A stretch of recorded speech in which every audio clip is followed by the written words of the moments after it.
Il veut faire l'amour, elle n'y arrive plus, ou l'inverse. Je vois ça souvent en séance. Un couple qui s'aime encore, qui tient debout, mais plus rien ne se dit sur le plan de la sphère intime. L'un se sent frustré, parfois maladroitement exigeant. L'autre culpabilise, se force parfois, et ça devient vraiment très intrusif. Parfois, c'est juste le silence. On vit côte à côte sur ce sujet-là, sans en parler. Comme si on aspirait au fait que le sujet disparaisse, comme par magie. Parfois, on va essayer de trouver une solution à l'extérieur, mais en général, il faudrait de constater que ça crée d'autres sujets, d'autres problèmes. En thérapie de couple, on essaie vraiment d'être dans une posture ajustée par rapport à ce type de sujet. Parce qu'on sait que c'est jamais un problème, ou rarement un problème uniquement d'actes sexuels. C'est souvent un problème de lien, de relation, d'espace émotionnel.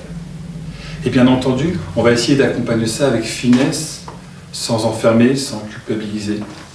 Sans faire culpabiliser le conjoint qui serait trop en demande ou le conjoint qui serait insuffisamment disponible sur ce sujet-là. En plus, il faudrait de constater qu'en matière de sexualité, il existe encore beaucoup de sujets inconnus, méconnus, alors qu'on vit dans une société extrêmement sexuelle. Cette hypersexualité que l'on trouve derrière tous nos écrans nous font encore miroiter des choses qui n'existent pas en réalité. Par exemple, cette fameuse croyance, comme si la femme et l'homme avaient une forme de parité sur les besoins et les envies sexuelles, ce n'est pas vrai. La sexualité féminine reste encore aujourd'hui très mal connue, tant par les hommes que par les femmes. Et puis, au sein du couple, ça reste toujours encore un sujet mal abordé, car tellement intime, et puis les tabous sont là, restent pesants et on en discute mal ou pas suffisamment. Et donc, en thérapie de couple constructiviste et intégrative, on va essayer d'accompagner ça avec douceur, avec finesse, avec délicatesse, pour ne pas enfermer le couple dans quelque chose qui ne soit pas ajusté pour eux. On va essayer de trouver un nouveau langage, un langage du désir, tout en ayant conscience que la marge de manœuvre n'est pas tout à fait aussi large qu'on aimerait. Parfois le désir revient, ce n'est jamais le fait du hasard, et parfois c'est compliqué. Et puis il y a aussi le rapport au temps, tout ce qu'il peut y avoir comme événement physiologique, la ménopause, les troubles de prostate liés à l'âge. Tout ça vient changer le rapport du couple face à sa propre sexualité.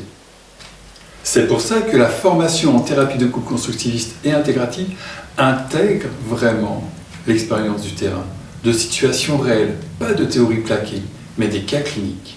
De plus, elle consacre tout un chapitre sur la sexualité, les problèmes, la paraphilie, les blocages intimes, parce qu'on doit être outillé de cette matière-là quand on accompagne les couples. On devient thérapeute quand on sait regarder avec délicatesse, mais aussi avec une vraie expertise, ce qui se passe dans le lien et la relation quand il s'agit de problèmes sexuels. On n'impose pas un point de vue, on n'impose pas des idées préconçues, au contraire, on incarne le vivant, et c'est bien à travers les clés de conscience que l'on va pouvoir délivrer à nos couples qu'ils pourront s'ajuster ensemble.